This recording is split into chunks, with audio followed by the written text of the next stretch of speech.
بياكل كشري الخديوي بيحصل له ايه؟ اصل الكشري فوائده مش عاديه، عشان كده بنصح بيه المرضى بتوعي. انا بسمع كلام الدكتور بتاعي وباكل كشري الخديوي علشان اخف بسرعه. زود صلصه، زود.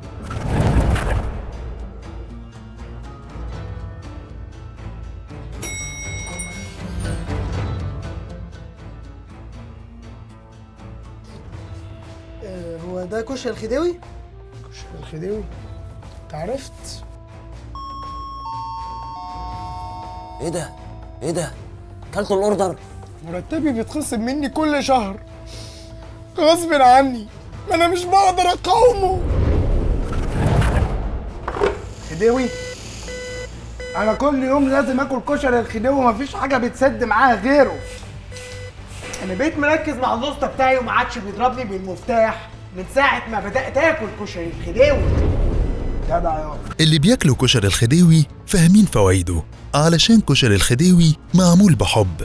كشري الخديوي وجبة أبدعها فريق.